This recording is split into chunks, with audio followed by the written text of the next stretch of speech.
Luis Enrique is, let's say, I would consider one of the best coaches in the international scene. I think him, Hansi Flick would probably be there. I think having won the Champions League with Barcelona, he is someone that can really make a difference, and it's a team that can strike when the iron gets hot in Qatar and get their hands on the trophy ultimately. But I think quarterfinals would be good, and semifinals I think would be considered okay, we've done a good tournament. With less than 24 hours to go before their previous World Cup, they sacked their manager and sent the Spanish football world into chaos. They'll be hoping for a calmer start this time, however. But Lopetegui is available again, so you never know. In a group with Germany, Japan, and Costa Rica, Las Rojas will have a tough start, but will be focusing on making it to the end. Here to talk Spain with me is Andre Iturralde, I hope I said that right, host of Spanish podcast Alineación Indebida, again, I hope I said that right, and Spanish football expert. Welcome to the show, Andre. How are you today? I'm great, Rory. Thanks for having me on. It's a pleasure. Yeah, thanks for coming on. And just for our viewers, where are you calling us from? Where in the world are you?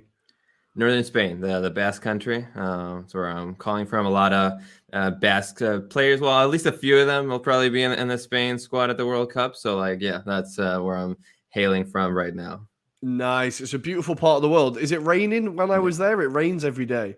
Yeah, it's not every day. It does. When it rains, it can rain for 4 or 5 straight days, which isn't ideal. I don't love that. But yeah, other than that, it hasn't been raining in the last couple of weeks, it's been interestingly hot for the last couple of weeks, even though it's October. But yeah, thankfully the weather's been pretty nice compared to what it can get to. And spring and fall and during the winter, it doesn't quite snow a whole lot, but it does rain during the winter. Yeah, I was there across one summer, and I didn't really associate Spain with rain, but there we go. Yeah. It did happen quite a lot. But Andre, thank you for coming on to the show. And of course, we are here to talk about the Spanish national team heading into the World Cup, which is a mere matter of weeks away. It kind of feels weird that we're heading into Christmas and a World Cup, but we're going to start with the journey of how did Spain get to the World Cup? How comfortable or uncomfortable was the qualification process? Yeah, it was interesting. Overall, it was in the end quite comfortable. There was a couple of hiccups, and I do remember they kind of got to the second to last games of the group states to qualify for the World Cup. They had Sweden, Greece, Georgia, and Kosovo in their group. And I remember there was a little bit of tension, I think, towards the end, if I recall correctly. Yeah, because they reached just 1 point above Sweden with 1 game to go, it being that game, Spain against Sweden. Spain was a point ahead, and they ended up winning that. They were drawing that game, and in the 86th minute, Morata scored the 1-0, the winning goal, to seal the victory. It did have that tension, that layer of tension, probably unexpected for Spain in that last round of games, but they were able to pull it off thanks to the quality in the end they had above Sweden. Well, this is it. I think this is a Spain squad that obviously, I don't know about you, but I thought after obviously the drop off in quality between the 2010 squad and this squad, I think makes people think that this squad is worse than it is. But there's a lot of talent in this squad, and more importantly, you've got a very good manager in charge. Now, Luis Enrique, how are people feeling about him heading into the tournament, and how are they feeling about the football he's trying to play? Yeah, it's interesting. In every international break, there tends to be this sort of debate, which isn't quite a total debate. It's a lot of it's just grievances people can have. A lot of people from Madrid or from Barcelona, they're they're not taking our players and yada yada yada. It hasn't been quite a full-on debate because his work, his body of work has been overall liked. He's someone that is very no-nonsense kind of guy, which can rub people the wrong way many times. He's not maybe as friendly or cuddly with the press, but I think overall, because the results have been there, because they did reach the semifinals and in the Euros last year, because they've gotten to the Nations League Final Four now 2 times, if I'm not mistaken. And yeah, I think overall, because the results have been there, even though maybe the style of play or the overall dominance in their play hasn't quite been there, because the base of the team has been good, solid. He's been able to win over critics, and he goes, I think, into this World Cup with a lot of credit. I think. I mean, if they go out in the group stages, that would all revert back. But I think the momentum is there to some extent, and if they can string the results, if they know how to ride their luck like they did against Switzerland, against the nations they faced at the Euros, they can do pretty well. And I think Luis Enrique is, let's say, I would consider one of the best coaches in the international scene. I think him, Hansi Flick would probably be there. I think he, having won the Champions League with Barcelona, he is someone that can really like make a difference in the small moments with his tactical acumen. I think that gives him a bit of an advantage going into this. Nice. Yeah, it's good to see him back in management. I really do like Luis Enrique, and I think he's obviously an incredible coach. What style of football does he try to play? Is it the style of football we associate with Spain, or does he have his own kind of spin that he's putting on it? He has a little bit of his own spin because they don't have quite the level of creative ball players they had back from 2008 to 2012, especially. It does have a lot of possession base, because in the end, Spain will have a lot of possession against the majority of other nations' sides by virtue of them having just more quality and just better players. But I think him is a little more, his style rather is a little more, let's say, like, they like to defend kind of on the front foot. They don't like to be like pushed back, even though if they aren't quite as possession heavy by like philosophy wise, maybe as Barcelona can be. They do like to like have sort of a maybe not full on press, but a good intermediate press, not be like, as I was saying, pushed back or like kind of bullied by other teams. I think he's very big on that on Spain, kind of holding their ground pretty well. And again, having that level of intensity to when to defend, when they play, and again, he has coached, I mean, Barcelona with Messi, Neymar, and Suarez. I mean, he does have that feel to how to get these players connecting, vibing well with one another. And I think in that sense, he will prioritize the Spain not to get pushed around, because again, they don't have the most solid defense player by player. I think as a unit, they're good, but they can have, maybe let's call it, weak links if they're very exposed on a one-on-one. So I think he's conscious of that. And then in the attack, maybe it also does kind of need more the collective, because again, they don't quite have the overwhelming individual quality in attack neither. I mean, they probably do have it more so in the center of the pitch, but not quite in the opposing area, let's say. So yeah, that's kind of like what he's kind of made an emphasis on, being good collectively and having that very kind of intense kind of style to defending and also to going forward. Nice. I like it. Now, within the Spain squad, there'll be a lot of names that we're familiar with, but we're going to talk about the ones that maybe we won't be familiar with. To start with, I wanted to ask you about the goalkeeping situation, because it feels like there's no real number one. There's no real standout goalkeeper. Now, Unai Simon played in the Euros, right? Made a few mistakes, but overall, I think is a fairly good keeper. People who watch the Premier League will be familiar with Kepa and what he's capable of. I think a name like Sanchez at Brighton wouldn't be the worst option. Like, he had an outstanding game against Chelsea yesterday again. What do you expect to happen with the goalkeeper situation? Is Unai Simon number one and that's it? Or yeah, I think because Luis Enrique does have this thing for like really going with the players he's bestowed trust upon. Like a lot of players he's just made their guys, and even though if there was like kind of doubts or was shaky at first, once he kind of settles on someone, he likes to preserve that, kind of has to give that club feel like to a national team. So I think Unai Simon, even though he isn't the best claiming balls, aerial balls, he's not maybe the best dominator of the box. He has very good reflexes. He's good with the ball at his feet and distributing the passes. So I think he will be number one. I mean, if he really has a couple of blunders, there could be a change, because they are all of them pretty similar in quality. The last three he took were Unai Simon plus you mentioned Robert Sanchez from Brighton. I think he will go as well. And then there's David Raya from Brentford, two pretty good goalkeepers with kind of their their highs and lows, depending on what they do best, whether that be distribution or ball stopping. And then there's Kepa too. I think he's the big X factor here. They also, for the 55 men list that they've announced, or that it was leaked a week ago or so. Kepa was one of the 5 goalkeepers in that list. They will take only 3, I would imagine. So maybe Kepa can push out either Robert Sanchez or David Raya. I think it's amongst those 3 for the next 2 spots.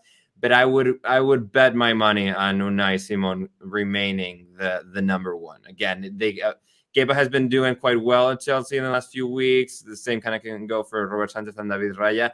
But I think Unai Simon has been solid enough for Luis Enrique to want to maintain him as number 1, and then kind of see where the other 3 kind of fit into the whole thing.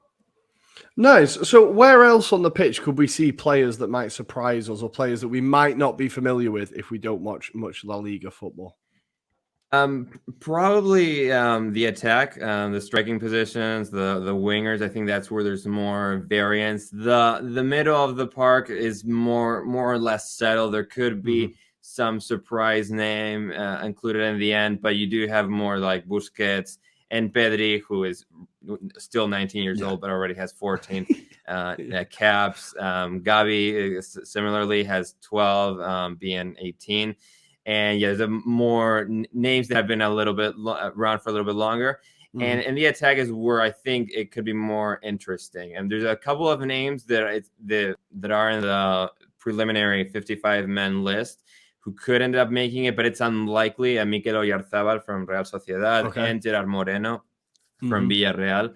Those 2 are 2 that would, if they hadn't been injured for the last few months, they would be automatic call-ups. But since it's unlikely that they will reach Qatar within the next month, I think there's where there can be the bigger opportunity. A name that I would probably keep an eye on is Nico Williams. I don't think Nico Williams is someone that's a for sure presence in the team, but he did leave a good impression in his 2 games with Spain. He's 20 years old. He's Iñaki Williams' brother. And plays with him at Athletic de Bilbao.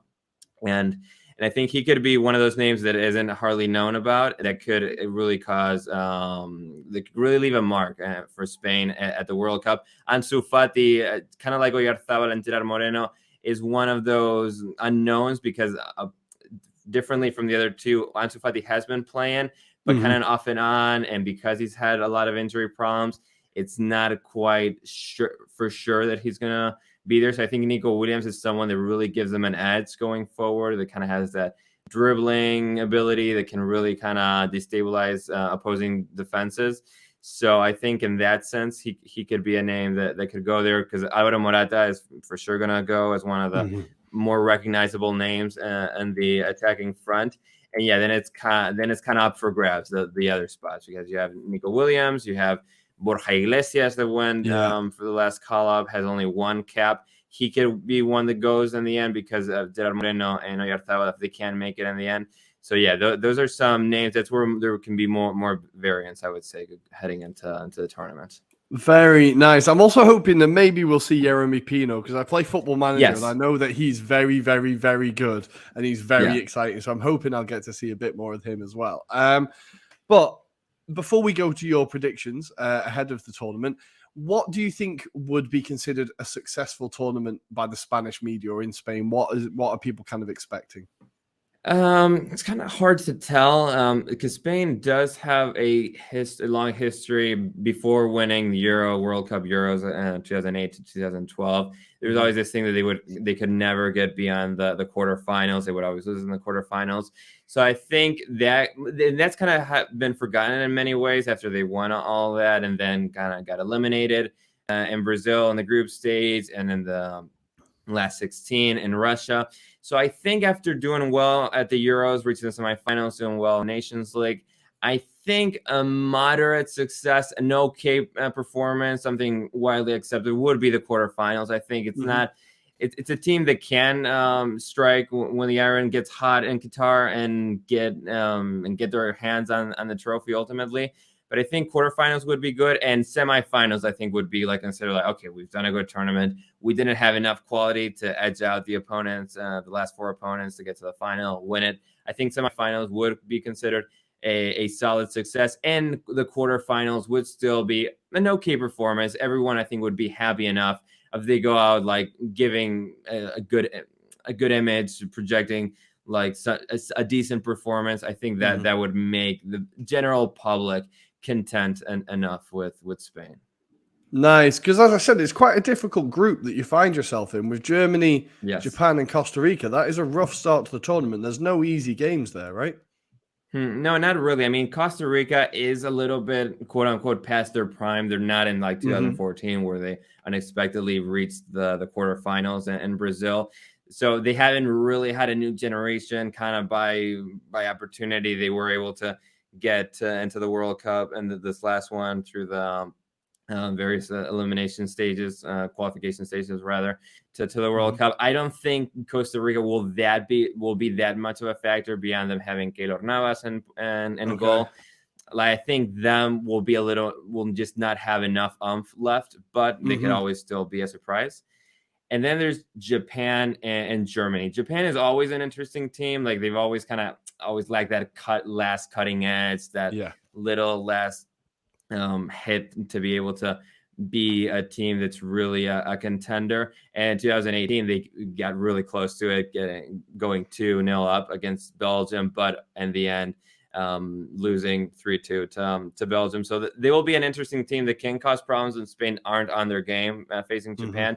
But I would put Spain above Japan. And then there's the Germany factor, which is interesting because Germany, kind of like Spain, is in this kind of limbo of like not quite as good as they probably should be, and kind of figuring out their kind of eclectic mix of profiles, profile of players, because they don't quite have that guy that's kind of come in after Miroslav Klose and Mario Gomez and the national team, that striker, that reliable number 9 force. So I think they've kind of, since their quote unquote collapse at Russia 2018, they've done quite good under Flick, but they're kind of in that same sort of realm of Spain of not quite having maybe that last piece to make it all click. So I think Spain and Germany, that head to head will be important to see who can reach that number 1 spot in the group. But yeah, I think it will be interesting. I probably would put Germany just a little bit above Spain in terms of betting favorites, I should say. But I think that they're quite evenly matched, and the coin can fall really one way or the other. Yeah, I know. I think that's a very good breakdown. Yeah, I think that's very fair. I think Japan are always technically outstanding. They're always technically outstanding, but you're right. They always miss that last step, that last little bit. I think this is the group that is going to be the most kind of, it's going to be the closest and hardest to call, I think. Yeah, I would agree. So moving on to your predictions, we're going to get some predictions for you for the end of the tournament. Let's see, which team can you see lifting the trophy? That's an interesting one. I've been going back and forth a lot. I mean, I think there are 2 teams that stand out in terms of momentum and how much of a favorite they are. I think Brazil and Argentina are the 2 favorites.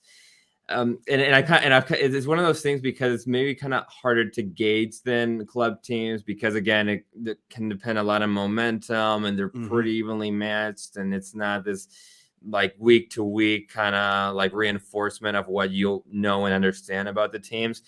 I'm gonna go a little bit out there. I think I'm going to go with my prediction. I think I'm going to say England. I think England can pull it off despite all the kind of troubles and just not being quite sure where they are going into this tournament, as opposed to where the last couple of them, where they did kind of have more of a feel of who they were and how capable they were.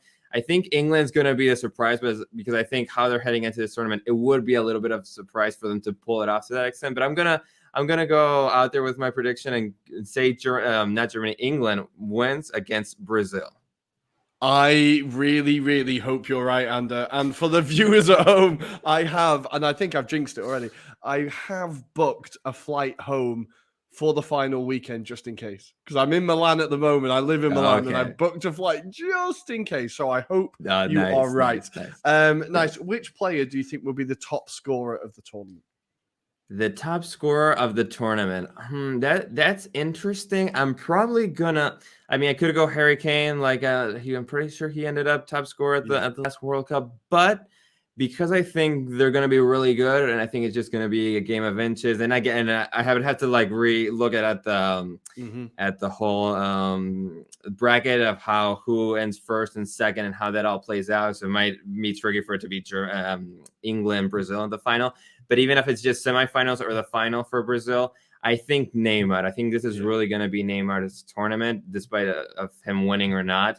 I think he's really going to have a top performance. A lot of Brazil's play is just going to funnel through him. And even though Gabriel Jesus should be the number 9 striker that they play, I think Neymar is just really going to have one of those overall performances from kind of start to finish that really shows what kind of elite player he is and how, despite not him quite having the same level of career in terms of production and incessant production, I think Neymar is just going to have one of those tournaments, and a lot of the play of Brazil is just going to culminate in him and his ability in front of goal. So I'm going to go for him as the top scorer. Nice. And it sounds like you think he'll be the player of the tournament as well then, right? Yeah, probably. I think he will be able to. I mean, if my prediction does come true and England wins, they could. I mean, I think England does have contenders. I'm quite maybe struggled to see who could be the player of the tournament. I mean, the player of the tournament, I would guess would go to the winning team. So it kind of may depend. I mean, I could say Jadon Sancho, but that isn't quite. So maybe we can go Harry Kane. Maybe he does. Neymar edges him out in terms of goals, but him being that overall presence with assists and dropping deep to the number 10 role, and just him being that kind of all-encompassing force in attack. I'll go Harry Kane for the player of the tournament. Nice. I like it. Okay, so last two. Which team do you think is the dark horse of the tournament? Which team is going to surprise people the most? That's an interesting one. Let's see. We had Russia in 2018 that did really well, and obviously Croatia reaching the finals. As much as they had Luka Modric, that's still a big surprise. There's Canada in North America who has done pretty well, has an okay group, could maybe cause a little bit of a surprise. I mean, I would incline maybe to say the United States, because they after not going to Russia has been kind of up and down. But yeah, maybe let's go with the United States. I can see them maybe reaching the quarterfinals and then being kind of like that surprise that you haven't really thought of since they reached the quarterfinals in 2002. So I'm going to go with the States. Nice. Okay, nice. We've had a few people say Canada as well. I'm excited to see Canada at the tournament. Yeah, and with Alphonso Davies and the players they have, the Canada will be cool too. I think so. And finally, with your head, not your heart, where will Spain finish in the tournament? Yeah, I mean, I could go back and forth. I